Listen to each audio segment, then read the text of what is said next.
why it is that believers do believe it, is this. If it was demonstrated to me that Jesus of Nazareth had never existed, all right, that there was no truth to the story at all, my life would go on exactly as it had, and that all the dilemmas that face us would, in my view, be precisely the same as they always are. How do we live the good life? What are our responsibilities to one another? How can we improve on this?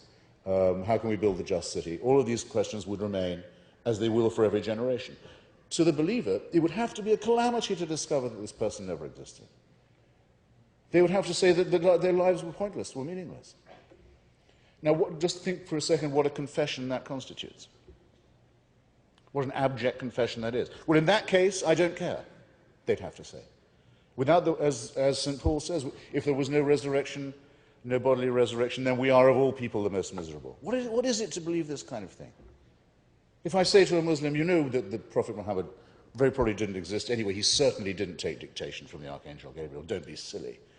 The guy acts as if I've said the most unbelievably horrible thing.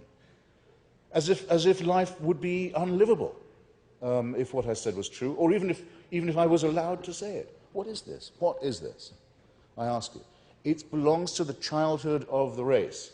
It belongs to our bawling, spoiled infancy. We have to grow up and get over this. Now, why it is that people believe it, I think I can make a guess. I think people are afraid of dying. And I also think that they can be persuaded that an exception can be made in their own case.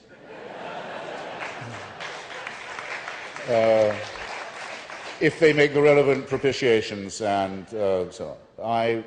I'm not of that view. I'm really not. I mean, just try it. Just try standing in the airport or on the street, see them come towards you. Ask first which species of primate they'd be. Okay, is that a chimpanzee there? Is that a silverback gorilla there?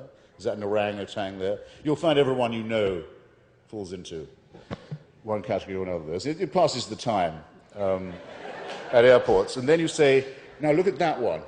Now, if that one had gone to church every day and gone to confession every week and tithed himself and so on, he'd be absolutely assured of eternal life. He'd have nothing to worry about. See if you can make yourself believe it. Then see if you can make yourself believe it about yourself. Well, obviously people can, and there are obviously people who know how to make a living out of this racket. But that's why when I'm told, well, at least you must respect people of faith, I say, well, actually, I don't. I don't think lying to children for a living is a respectable occupation.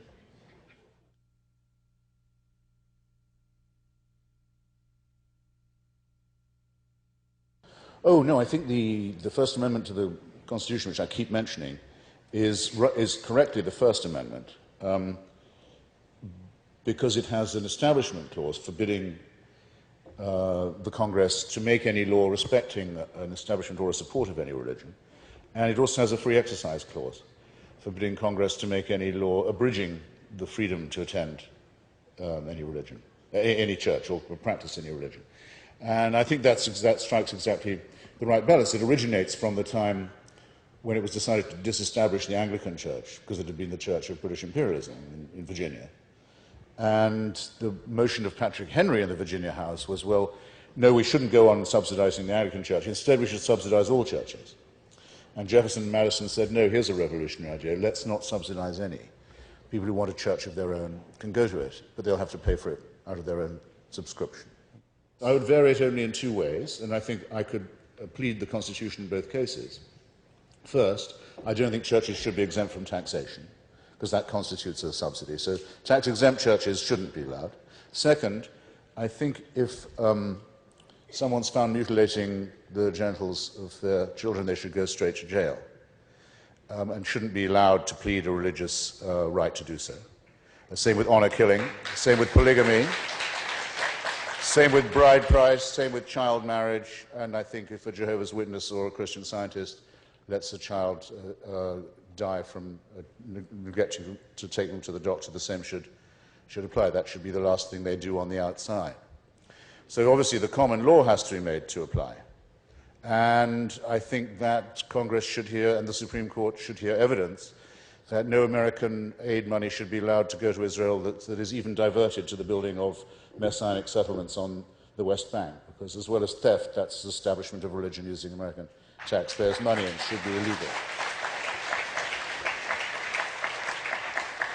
And if there's going to be equal time for the teaching of religion in schools, then every church that takes a faith-based initiative subsidy or a tax break should be forced to spend half of its time teaching the origin of species.